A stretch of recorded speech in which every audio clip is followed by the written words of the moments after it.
மக்களே, welcome to our channel. இன்றைக்கி நம்ம சேனல் என்ன பார்க்க போகிறோம்னு பார்த்திங்கன்னா, சூப்பரான கீ சிக்கன் கிரேவி தாங்க பார்க்க போகிறோம். வாங்க எப்படின்னு பார்த்துடலாம். நாங்கள் இது வந்து ஒரு 1/2 கிலோ சிக்கன் எடுத்திருக்கோம். அதில் வந்து சிக்கனை நல்லா வாஷ் பண்ணிவிட்டு எலுமிச்சப்பழம், மஞ்சத்தூள், உப்பு, தயிர் போட்டு பெசரி வச்சுருங்க. நல்லா ஊறணுங்க. ஒரு 10 நிமிஷம் ஊறணும். நம்ம தாளிக்கிற வரைக்கும் ஊறினா போதும். தயிர் போட்டிருக்காங்க. அடுத்து உப்பு போட்டதுக்கப்புறம் நல்லா ஊற விட்டுருங்க. அவ்வளோதாங்க. இதை நல்லா பெசரிட்டு ஊற வச்சுருங்க. மூடி போட்டு வச்சுருங்க, ஊறட்டும்.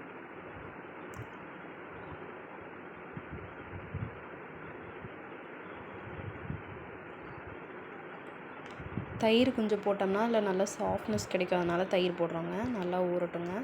இப்போ இதுக்கு ரெடியான மசாலா என்னென்னு பார்த்துடலாம் வாங்க. மல்லி ஒரு கை சரங்க,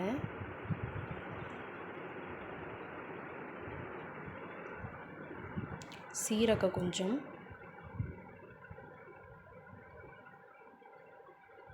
சீரகம் ஒரு சரங்க போட்டுக்கோங்க. அடுத்து சோம்பு ஒரு சரங்க, மிளகு ஒரு சரங்க,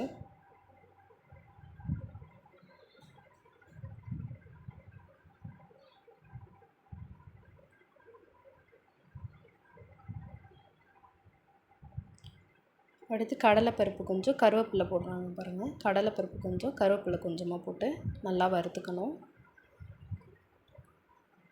இது கொஞ்சம் சூடேறினோட்டி வரமிளகா நம்ம காரத்துக்கு தகுந்த அளவு எந்த அளவுக்கு காரம் வேணுமோ அந்த அளவுக்கு வந்து நீங்கள் வரமிளகா சேர்த்துக்கலாம். காரம் அதிகமாக வேணும்னா நீங்கள் எக்ஸ்ட்ரா வரமிளகா சேர்த்துக்கலாம்.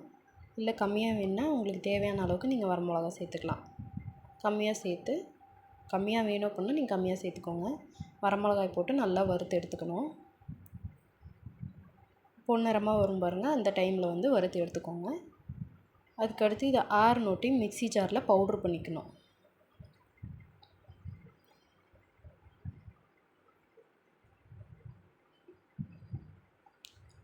அவ்வளோதாங்க. இங்கே பாருங்கள், ஆறிடுச்சு. இதை வந்து மிக்ஸி ஜாரில் போட்டு பவுட்ரு பண்ணி அரைச்சி எடுத்துக்கோங்க.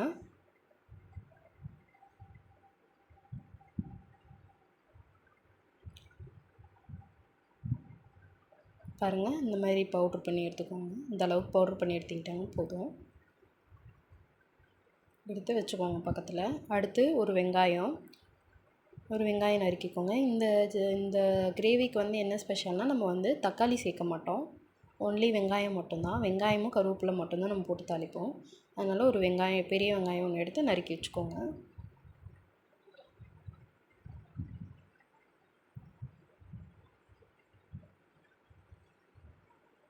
தட்டில் கருவேப்பிலைங்க, அது வேறு ஒன்றும் இல்லை, கருவேப்பிலை தான் எடுத்து வச்சுருக்கோம்.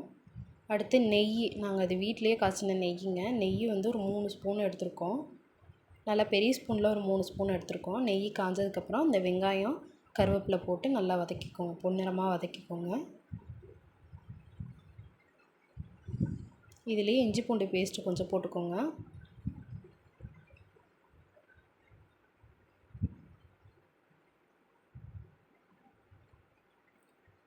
இஞ்சி பூண்டு பேஸ்ட்டு போட்டு நல்லா வதக்கி எடுத்துக்கோங்க. அடுத்து இது கொஞ்சம் நல்லா பொன்னிறமாக ஆனதுக்கப்புறம் ஒரு பட்டை, ஒரு கிராம்பு போட்டுக்கோங்க.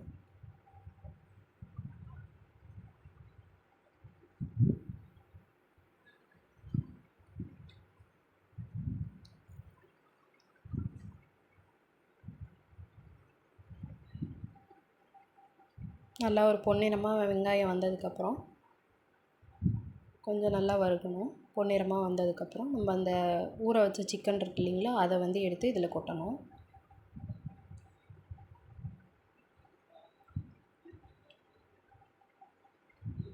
நாங்கள் தயிர் பத்தலைன்னு எக்ஸ்ட்ரா கொஞ்சம் ஆட் பண்ணியிருக்கோம். உங்களுக்கு வேணுன்னா நீங்கள் ஆட் பண்ணிக்கோங்க. அதனால தான் கிண்டி விட்டுட்ருக்காங்க. இப்போ இது சிக்கனை வந்து நீங்கள் இதில் சேர்த்துக்கோங்க பொன்னிறமாக வந்ததுக்கப்புறம். பாருங்கள், ஊறின சிக்கனை அதை அதில் கொட்டிக்கோங்க. நல்லா கிண்டி விட்டுக்கோங்க. கிண்டி விட்டுட்டு அந்த சிக்கன் இது பண்ண பாத்திரத்தில் கொஞ்சமாக அந்த தண்ணி ஓரளவு இப்போ காமிப்பாங்க பாருங்கள், தண்ணி வந்து அந்தளவுக்கு ஊற்றுனீங்கன்னா போதும். லைட்டாக உப்பு போட்டுக்கோங்க. உப்பு வந்து ஆல்ரெடி நம்ம போட்டிருக்கோம். எங்களுக்கு பத்தலைன்னு சொல்லி நாங்கள் போட்டிருக்கோம். உங்களுக்கு வேணும் அப்படின்னா நீங்கள் போட்டுக்கோங்க.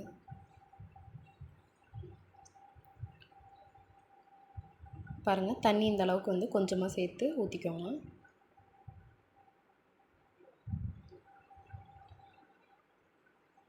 அவ்வளோதாங்க. இது நல்லா ஒரு கொதி வரணும். நல்லா ஒரு கொதி வந்ததுக்கப்புறம் நம்ம அரைச்சி வச்ச பவுட்ரு இருக்குது பாருங்கள், அதை நம்ம சேர்க்க போகிறோம். இதை வந்து ஒரு 10 நிமிஷம் மூடி பாருங்கள், கொதிச்சிடுச்சு.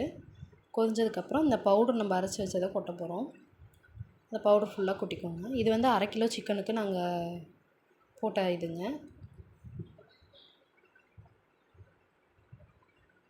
கொட்டி நல்லா கிண்டி விட்டுக்கோங்க. நல்லா பச்சை வாடை போகிற வரைக்கும் நல்லா கொதிய விட்டுறணும்.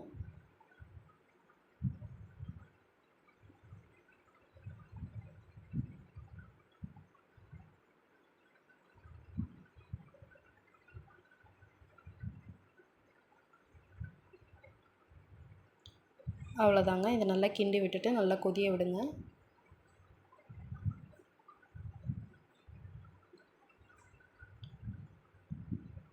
எண்ணெய் அந்த நெய் வந்து பிரிஞ்சு வர அளவுக்கு நல்லா கொதிய விட்டுருங்க. அப்போ தான் இந்த கிரேவி கொஞ்சம் நல்லாயிருக்கும்.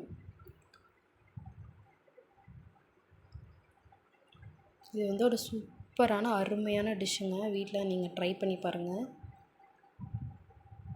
பாருங்கள், இந்த அளவுக்கு வந்து நல்லா கொதிய விட்டு எண்ணெய் பிரிஞ்சிடுச்சு. கடைசியாக மல்லித்தழை தூவி நீங்கள் இறக்கிக்கலாம். இது ரொம்ப ரொம்ப ரொம்ப ஒரு அருமையான டிஷ்ஷுங்க. சூப்பராக இருக்கும். குழந்தைங்களுக்கு செஞ்சு கொடுங்க, நல்லாயிருக்கும்.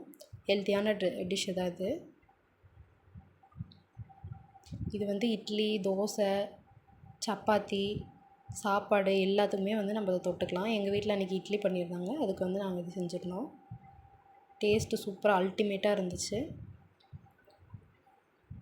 வாங்க மக்களே, சாப்பிட்லாம். இந்த வீடியோ பிடிச்சிருந்தா லைக் பண்ணுங்கள், ஷேர் பண்ணுங்கள்.